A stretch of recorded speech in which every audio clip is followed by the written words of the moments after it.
This is an essay about Woolf Pack, which was the ballet they just had over at Q-Pack, and I just discussed suicide, so you all know, be aware. Clarissa Dalloway appears among 3 enormous wooden frames, tilted to offer 3 outlooks. They are the only set of I Then, I Now, the first of the triptych scenes that form the Royal Ballet's Woolf Works. Weaving through and around them, Clarissa is joined by her younger self and figures from her present and past. She climbs into one of their corners to watch Septimus Smith negotiate his own clash of memory. His concerned wife in the present and lost comrade in the past compete for his attention. Dancers meet and pass each other and meet again. At times, the loves of Clarissa's life converge on her. They form clusters, dancing just a little out of sync, reacting with minute difference to the same currents. The squares of the set fascinate me. Against them, projections of traffic bring London to life, giving way to a 3D animated garden scene of blossoming trees, jarring in its synthetic texture, giving way in turn to Septimus's Damoclean wrought iron fence. But in their naked form, they evoke the chimes of Big Ben, which are also represented in the bells that punctuate the score. Woolf used the sound of the bells, which she described as leaden circles dissolved in the air, to move the novel's amorphous narrative forward through time. The dancers move through the set, sometimes swiftly, sometimes lingering, and in all directions, the way how characters move through time. But the squares also look like picture frames.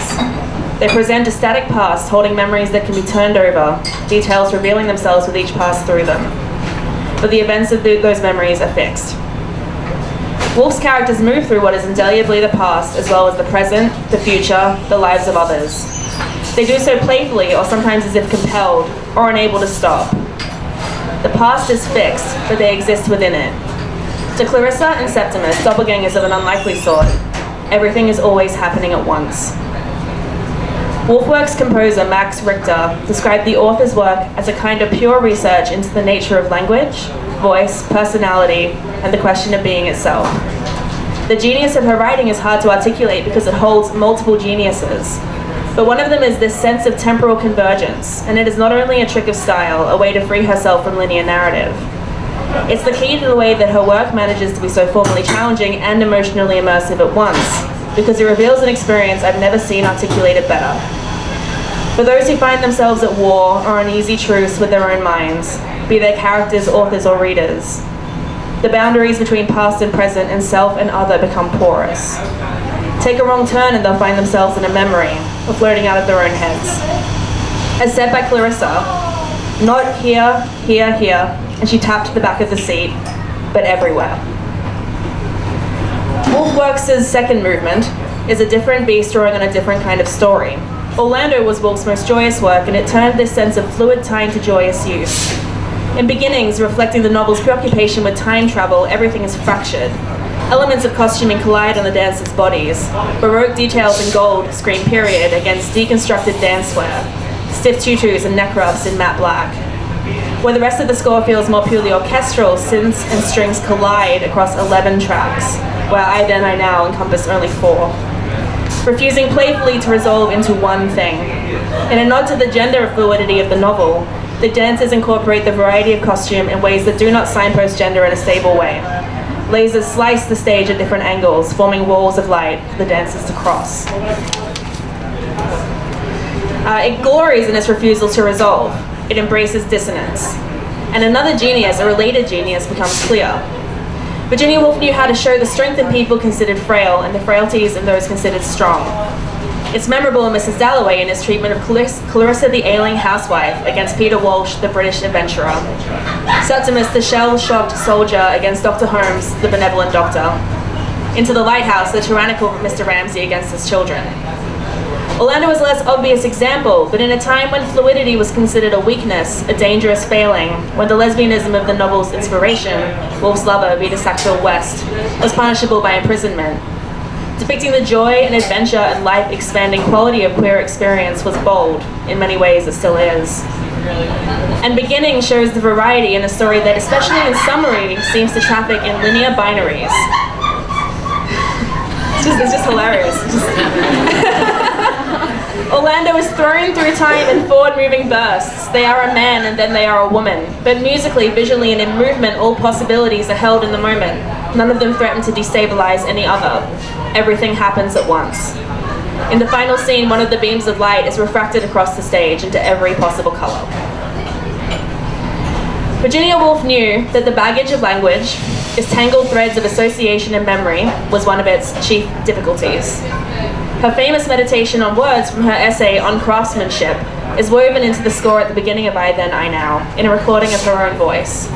It showcases a specific facet of Woolf's persona: the artist, the authority, a conjurer. Tuesday, the third movement, begins with a recording of Gillian Anderson reading Woolf's suicide letter in full. The contrast between the two recordings is devastating. The first is Woolf herself, the second a reproduction. The first is a moment of polish, a spoken essay on a subject she devoted her life to. The second is the end of that life and a moment of urgency. Words are chosen for their simplicity, their universality of meaning. As said by Woolf in the former, the word incarnadine belongs to multitudinous seas. The words she chose in the latter, belong to a universal moment, in the grand scheme a mundane moment. They were perhaps the first she reached for. There is something galling in the choice to include not only the note, but the full note placed prominently at the beginning of a scene ostensibly based on the waves. Uzma Hamid, the production's dramaturg, spoke of the rigorous process of selection, a paring back of detail to what might constitute the essence of each work. She identifies Woolf's own life as inseparable from her work. It's true that Woolf's writing is often autobiographical and that she herself was interested in biography. But I have questions about how much of the inclusion of the note operates on shock value, about the ethics of using archival material in this way, when even the preservation and reading of fonds, or letters and personal writings that are archived, itself is ethically sticky. About the belief that biographical content from an artist's life is indispensable or brings necessary verisimilitude to their work. About the gendered aspects of that belief, the idea that women, especially mad women, must turn themselves inside out, revealing themselves at their most painful moments to earn empathy. I can't help but ask how she would feel about the note being held as a source material alongside her published works. I had these questions before I saw it, and I have them now. It is not a choice I would have made.